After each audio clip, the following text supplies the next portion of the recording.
viewers, welcome back to another edition of the Current Affairs News.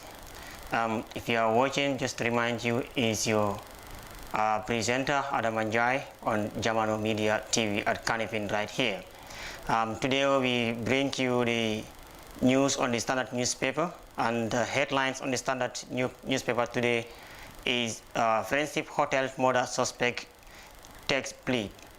Government to spend over 900 million on embassies consulates in 2023. Investigators link Mohammed Bazi to Hezbollah.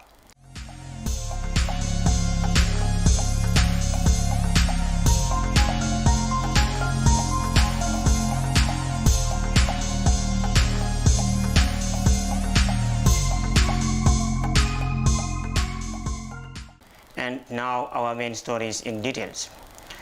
Friendship Hotels murder suspect takes plea. Kumba Senyan, a resident of Bakau New Town, was yesterday arraigned before Justice C.D. Jobate at the High Court in Banjul. The prosecution alleged that Kumba Senyan on the 14th September 2022 at Friendship Hostel in Bakau with malice aforethought caused the death of one Mohamed Lamarana Jallo by cutting his stomach with an object. Kumba pleaded not guilty to the charge, and the prosecution led by Senior State Counsel El Jaju opened the prosecution's case and called the first witness, Deputy Superintendent for the Conta Station Officer of Bakau Police, to testify. DPS for the Conta testified that on the 14th September 2022 at about 3:15 a.m. he received a message from a police officer that there is a murder incident at Friendship Hostel in Bakau. The witness further testified that upon receipt of the information, he visited the place with his team of police officers, where he met the receptionist who led them to the room 111, and there they found a motionless body laid on the floor in a pool of blood.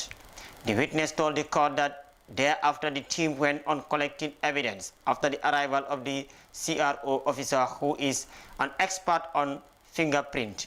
He said they conducted a research and found a wallet containing Visa card bearing Mohamed Lamarana Jallo, 2 filters of cigarette, detached shaving stick, a pillow placed on the stomach of the deceased. He testified that when the pillow was lifted, they found that the deceased was cut and the intestine out, black clothes rag forced into his mouth. DPS Conta said after the collecting evidence and checking on the CCTV, which was not functioning, a volunteer called him outside and told him that he knows who killed Jallo, and he named Kumba Senyan. The witness told the court that he got his team and went with the information to the accused residence in Bakau. DPS Conta testified that upon arrival at her residence, she was arrested and was taken to Friendship Hostel, where they proceed to room 111, where he said whilst holding her hands, he realized she was severing, and after examining the deceased, they proceeded to Bakau Police, where the case file was opened and handed over to the Serious Crime Unit for further investigation. Hearing continue on Friday, 18th November 2022 at 11:10 a.m. Gambia government to spend over 900 million on embassies consuls in 2023. The Gambia government has projected 911,561,457 million as expenditure on its embassies and consulates around the world.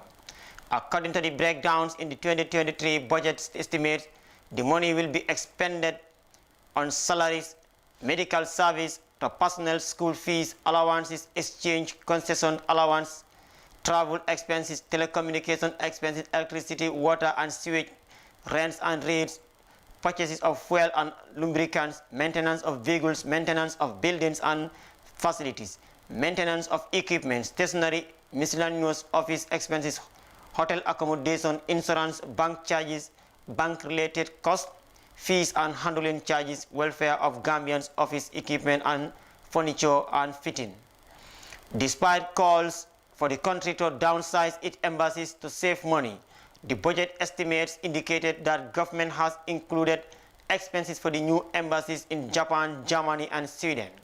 In an exclusive interview with the Standard last August, the first finance minister of the President Adama Barrow, Amadou Sane, accused State House of blocking the implementation of the much appreciated cost-saving vehicle policy that would have trimmed and downsized its foreign embassies. We don't need embassies in all these countries like you have from Sierra Leone, Bissau, Senegal, Mauritania, Morocco, Algeria, Spain, and Brussels.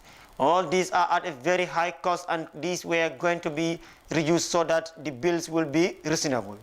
But they recalled the majority of these ambassadors now under this current budget, when the government is also costing millions of dollars. Why the need for that? Just because you want maybe satisfied your supporters by putting them into position at the detriment of the country, because all those people would not be able to perform something they have not learned. Sane argued, according to the 2020 estimated budget, the money will be distributed on the embassies as follows: Abuja, $39,553,208. Brussels, $62,576,550. Riyadh, $31,353,633. United States, $40,334,000. United Nations, $63,403,686,000. Paris, $64,604,000. Bissau, $21,523,293. Consulate in Jeddah, $22,060,816. Morocco, $29,836,280. Cuba, $36,261,012. In New York, $22,660,021. Ethiopia, $36,746,359. In Madrid, Spain, $41,725,446. India, $34,501,745. And the list goes on and on. So therefore, we also bring you another news about the investigators link Mohamed Bazi to Hezbollah. Mohamed Bazi was one time a Gambian consular in Lebanon.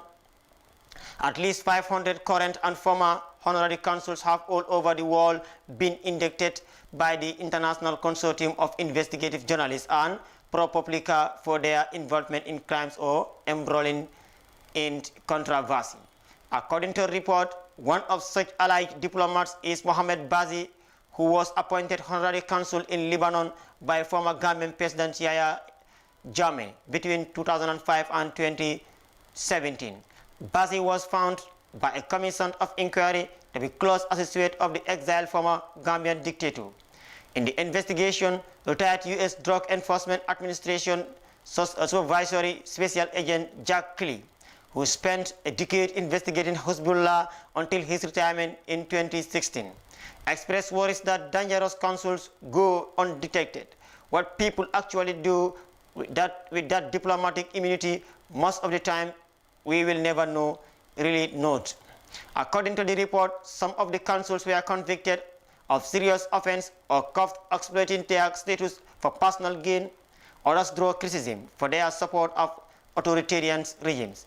The report stated that Kelly knew very little about honorary consuls in late 2008, when the numbers on the cell phone being cracked by the U.S. government lead him to an elusive Lebanese businessman, Bazi, who will quickly become a top DEA drug enforcement agent's target.